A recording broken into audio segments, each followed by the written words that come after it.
When you hear the word feminine, what instantly comes to mind for you? Maybe you're thinking flowers, frilly dresses.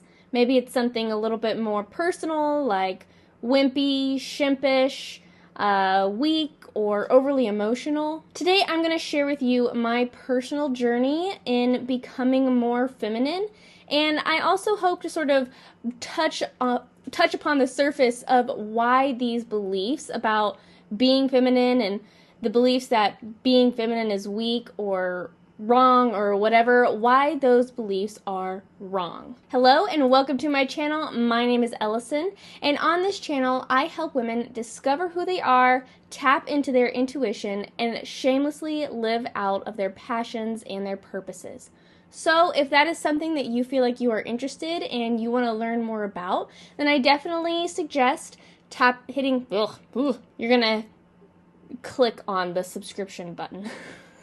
I suggest hitting that subscription button down below just so you can stay in the loop with my future uploads. Yikes, man, that was hard for me to get out, wasn't it? Back into the video though. I don't know about you, but I grew up with the belief that being a feminine woman was, in a way, weak and wrong. It wasn't that my family necessarily preached this. My dad didn't tell me that it was wrong. My mom didn't tell me that it was wrong. You know, they were both very, be yourself, be who you are, everything like that. But society was telling me that being a feminine woman was wrong, and that the ideal woman was, your boss babe, your cutthroat woman, your I wear, stilettos and blazers to work every day and just man-eater, you get my vibe. As a culture, we applaud women who are these competitive, hustling, striving individuals, but when it comes to the women who want to live softer lives, slower lives, more relaxed lives, and maybe even more intuitive lifestyles, we either shame these kinds of women or we just don't applaud them, right? It's not that we're necessarily saying you're wrong, but they're generally not applauded. As an impressionable young woman, going into college and stuff like that, I took this example, of, being the boss lady, being the boss babe, and living that lifestyle, this striving and competitive lifestyle. That is obviously the way to go, because in that lifestyle, then I will be seen as successful and I will not have a boring life, right?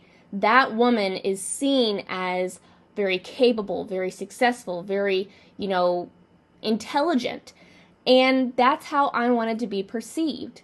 And in my mind, in my impressionable young mind, based on society's example, I believed that being feminine went 100% against my dreams and desires. Being an ambitious individual, not everybody is ambitious, but I am ambitious, and I wanted to be sure that my desire for success and my dreams and my desires would certainly come to me. I wanted to be sure without a doubt that they would come to me. I wanted to prove myself as worthy and capable. I did not want to be seen as, the stupid little girl that likes flowers and decorates her home and cares about that kind of stuff.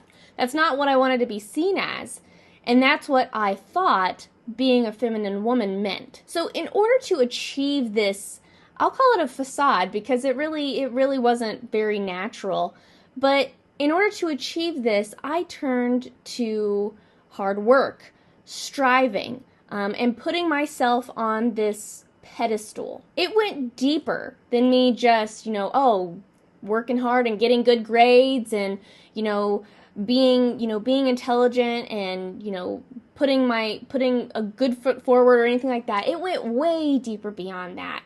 And I actually changed my behavior in an effort to be taken seriously, and to even intimidate people around me, okay? I wanted to be taken seriously, and the only way I knew how to do that was to be intimidating and to be this tough girl, this strong, very driven, very motivated, very strong, tough demanding woman. So some of these efforts for me included things like I stopped crying.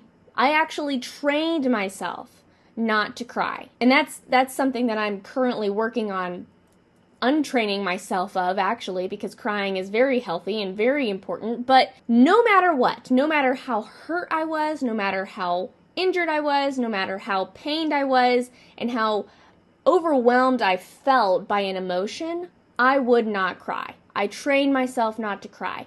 And so, it didn't matter if it was like, oh my gosh, like that really hurt me, and, this person really hurt me or something, or if it was this overwhelming joy and just, feeling so wonderful about something, I would not cry. I turned it off and I would not allow myself to cry because I did not want to be seen as weak. Another thing I did is that I made myself very cold and no nonsense. If something was not practical, I was not going to do it. I was not going to, beautify my space. I was not going to worry about laundry and taking care of laundry. I was not going to worry about making things nice, necessarily.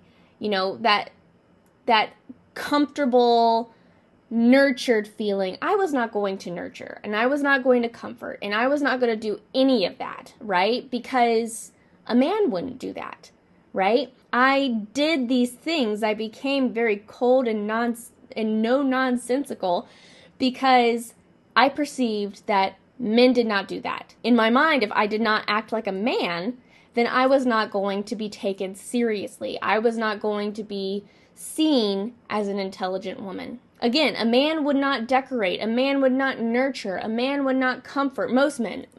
I'm not saying I will not make umbrella statements. I will not do that. But in general, men would not do that. And in my mind, if I wanted to present myself as being capable and worthy of success and respect like a man was, then I had to be the same as a man. I had to turn off all of that feminine that I had naturally in me and innately in me. I had to turn it off and tune into more masculine energy and more masculine behaviors. It went even further. Oh my gosh, I look back on it and I just think, oh my word, I was such a toxic individual. I didn't just change my behaviors. I took it a step further and I really leaned into intimidation with my behavior and with my appearance, okay? So it was not just, oh, I'm going to be a masculine woman. It was, I'm going to scare the crap out of people. I'm going to make people take me seriously because, daggum, she's scary, okay? That was what I was trying to do. With behavior, again, I would not accept nonsense, okay? I would emit this energy, whether I was in, a classroom or with a group of, guys, like a friend group of guys at school. I would emit this energy of, very intentionally, of I'm smarter, I'm tougher, and I am more cutthroat than any of you. Okay? I worked so hard to come off as an equal, and not just an equal, but better, okay? Being equal is one thing, absolutely. I am equal with a man in my feminine energy or in my very toxic intimidation energy, okay? I am equal with a man, but I almost wanted to be better. I wanted to make them look at me and think, daggum, she is just above and beyond. Okay? I did this through my body language, how I would sit. I wouldn't sit, nice. I wouldn't sit like a nice, friendly individual. No, I would sprawl myself out confidently and sort of, I don't know, just, I just presented myself as being mean. I changed how I talked about things and I changed how I communicated the knowledge that I had, right? I made sure that everything I did made me come off as an equal or better. I wanted to make sure that they knew that I was just as smart, if not smarter, and just as capable as they were, and I'm talking about men here. I wanted to make sure that they knew I was just as capable as they were of being successful. With my appearance, I really used my sense of style and my makeup, sadly, to intimidate. Now, I'm not going to say that I was wearing things that were not my style, because absolutely, I still love, I'm still sort of edgy and I still like dramatic makeup and everything like that. But I wanted it to, once again, be a step further. I wanted to be intimidating. And so whether I was wearing a very sharp, professional outfit or my casual emo rocker outfit, whatever it was, I wanted to come off as being tough, right? I wanted them to look at me, know it was me, and sort of be scared, okay? Like, that's my vibe here, okay? That's my vibe. And as far as makeup went, I would wear some of the most dramatic makeup, but it wasn't this, I wear makeup now because it's very artistic and I like it and I like to be creative with it. But how I wore makeup at this point in my life was almost like war paint. It was, to scare people. It was intimidating makeup. It was dark. It was edgy. It was sharp. It was, it just looked mean. I came across as mean. I was scary. Like looking back, it's like, my gosh, how did I make any friends? Because I was scary. And I was actually told by somebody at one point in time during college that I intimidated somebody. Like, somebody had told them that I was intimidating. And at the time, it was sort of like, oh, awesome, right? Goal achieved. But when it really started to sink in, like almost immediately after I heard that, it was like also this sort of a jab, because I discovered that that's not what I wanted people to feel like around me. I didn't want people to be intimidated by me. I didn't want people to be afraid to approach me, and I didn't want people to actually be afraid. The moment that I heard somebody was actually intimidated by me, it was like, oh gosh, like I don't like that. I don't like it that they're scared of me. That's when it really started setting in that it's like, maybe that's not what I want to do. Maybe that's not how I want to be perceived. Of course, things did not change, though. I did not learn my lesson with this one conversation. Of course not. I continued operating in this mindset. I continued operating in this mindset of achieve, intimidate, prove. But I started becoming more and more depressed. And personally, I attribute my depression to things like isolating myself. I either was scaring people away, or I very purposefully pushed people away, because I was more focused on achieving rather than simply being and enjoying and experiencing, right? I was more focused about being better than being a better friend or being present. Another thing that I attribute to my depression was that I painted this very elaborate picture of myself for people that I quickly realized that I could not live up to. Whether or not they believed and actually knew that this picture that I painted was true, I don't know. I don't know if they fell for it, to be plain. I don't know if they fell for it or not, but I set myself up for massive failure personally, and I failed. Massively, okay? Massively. And the third thing that I attribute my depression to was that I was pushing myself to achieve goals that I didn't even want in the first place, right? They were the girl boss, the boss babe, the cutthroat woman, the career corporate ladder climbing woman. Those were the goals I was achieving, and I discovered very slowly that they were most certainly not what I wanted, and that I would not achieve them because I didn't want them, right? I didn't even want them. So how was I even going to expect myself to actually achieve these things? So does any of that sound familiar, right? Does any of that sound familiar to you in your life? You pursue a path because people close to you or society tells you, that in order to get the life that you want, then this is the XYZ formula you have to follow, right? In order to be this successful woman, right, or just a successful woman in general, then you need to be this kind of woman, right? That was 100% me. I want to be successful. Maybe not exactly like her, but I want to be successful. So that must mean I have to become her, right? And what I discovered was that this formula, this XYZ boss babe formula, was not true for me. It was actually incredibly unnatural for me to plug numbers into. So I was out there, and I was ready to achieve this career and this lifestyle that I didn't even want, right? I was out there, once again, desperately striving to be something and to achieve something that I did not even want. Nothing was natural and everything was forced, okay? This is 100% masculinity, Ellison, for you. Even after discovering that it was like, you know what? This is not the path that I want to take. You know what? This kind of lifestyle is not how I want to live, or this feeling is not how I want to feel. I don't want to be this kind of person. Even after discovering that, though, it wasn't like I immediately just thought, oh, you know what I ought to do? I ought to go and tune into my, innate feminine energy and just channel that. That was not what was going through my mind, right?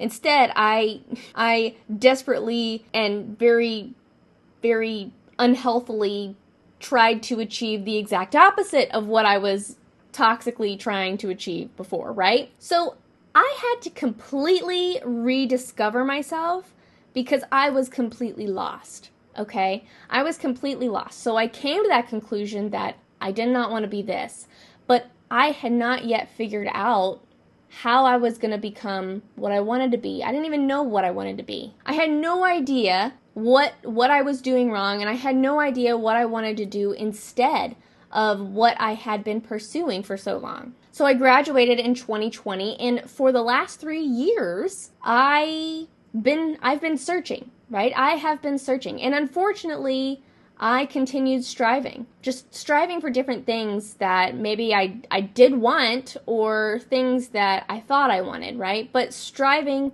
nonetheless. So I will give you a picture of where I am right now. This is very humbling. This is very raw. This is very real. Okay, this is where I'm at right now. I still live at home. I work a job that I honestly would love to leave. Today, I would like today to have been my last day. I have a student loan that is 6 figures, and I've been pursuing the careers that I've just recently shared with you of writing and YouTube, in an effort to actually create the life that I want. Okay, so that's where I've been. That's where I'm at. That's present day Ellison, okay? I'm still in this one place.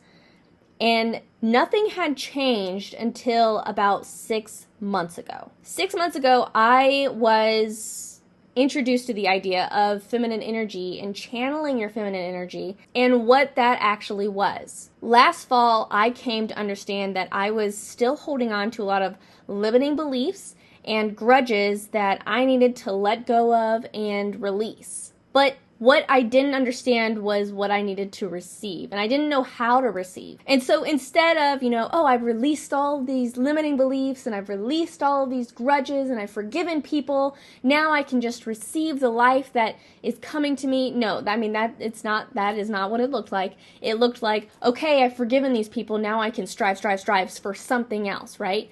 I literally was doing the exact same thing I had done previously, but now for the things that I actually want in my life. And that brings me here to this day, to this video right here, okay? And this is the place where I am learning what feminine energy is, and I'm putting it into practice, right? I'm putting it into practice in my everyday life. So I have a couple of thought-provoking questions. I hope they're thought-provoking. For you, to help you start your feminine energy journey, and I hope that you can sort of walk through this with me. First question: what pressure or defined path have you fallen victim to that isn't you? I'll say it again. What pressure or defined path have you fallen victim to that is not you? Question number 2: what do you need to release and let go of? Question number 3: what picture of femininity do you have ingrained in your mind that may or may not be true. So what have you always been taught femininity looks like? And the last question is, what would feminine energy, aka the art of relaxing and receiving, what would that look like for you? So to sort of start wrapping it up, here's what I've learned. Okay, what I've learned is that all of my hard work, all of my striving, and all of my forcing has gotten me absolutely nowhere, right? I am still in the exact same place I was when I graduated in 2020. A few things have changed, but I'm in the exact same place. Okay, so I am a woman, and I cannot deny that fact, okay? I can't deny or ignore the fact that I'm a woman. But guess what? I'm a woman. I'm a woman. And women have power of their own, okay? We don't need to go tap into somebody else's energy to be strong and powerful. We have our own power, right? The feminine energy.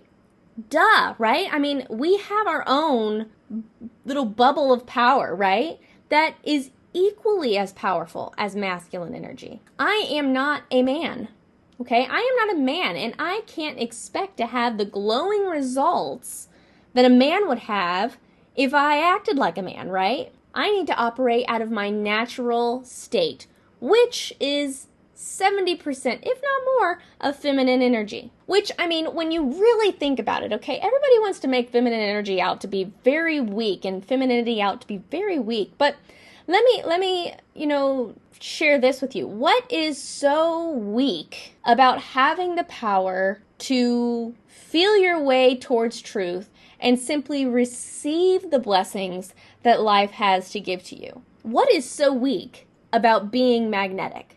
What is so weak about having the ability to say, that's what I want, and just allow it to flow towards you? What is so weak about being able to tune into your intuition and know that's what I need to do? No rhyme or reason, no proof, no nothing. I don't need proof. I just know that that's what I need to do. What is so weak about that? I look at that and I think, whoa, that's pretty powerful. Okay, that is pretty heckin' powerful. On a final note, I'm going to get a little bit spiritual on you. I am a practicing Christian. I am not religious. I am faithful. But I wanted to throw out an idea for you, okay? Take it or leave it, but I want to throw an idea out for you. So in Genesis chapter 3, this is the fall of man and the beginning of sin. So in this chapter, God curses mankind, okay? But Adam and Eve, they get different curses, okay? It's not like they're both cursed with the same punishment, okay? So Adam was cursed. I will say it again. Adam was cursed with forced labor. Adam was cursed to have to force his way through life, to have to force his way to succeed. Eve was cursed with pain, okay? Eve was cursed with pain. Eve was not cursed to force. Eve was not told you have to strive for the rest of your life and you have to earn everything you... Eve was not cursed with that. It says absolutely nothing about Eve doing forced labor here, okay? Eve worked, sure. I'm sure she worked her buns off, right? Okay? I mean, we're humans, we work. But it's not the striving, okay? She was not cursed to do the forced labor. She was not cursed to strive like Adam was. With that idea, I'm going to be really honest with you. I feel quite blessed. Guess what these verses imply? That it implies that before sin, men and women naturally simply received the gifts of God. They worked, sure, but they were not striving and they were not forcing. They simply received the fruits of their work, okay? After the fall of man, after sin, that is when men had to strive. Women still do not. Feminine energy still does not have to strive. That is not our curse. That is not our burden to bear. Our burden is pain, okay? We hurt. Everything hurts, right? And I mean, I'm sure every woman who is watching this would agree with that. We hurt, okay? We hurt. And it is proven that we have a higher pain tolerance. What a blessing, right? What a blessing. But I receive I receive. It is implied that that is the natural state of a human, and I get to be blessed with that ability still. If you don't believe it, then that is fine. That's what I believe, okay? But I just wanted to sort of give you that sort of pondering that I've had. It clicked with me just a little bit earlier today that it was like, oh, right? I mean, just sort of this connection there. And so I wanted to share that with you. So that is all that I have for you today. But definitely tune into my next videos, because I am definitely going to be going a lot deeper into this idea of feminine energy, and going deeper into the actual topic of feminine energy and what it is and how to live into it. And I'm going to be talking about it through a very active state of me learning, okay? So I am actively learning about this alongside of you, okay? So that is all for you today. Thank you so much for joining me today, and I hope you enjoyed this video. If you did, make sure to give it a thumbs up and subscribe down below, so that way you can stay in the loop with all of my future uploads. I love you guys oh so very much, and until we meet again, so long.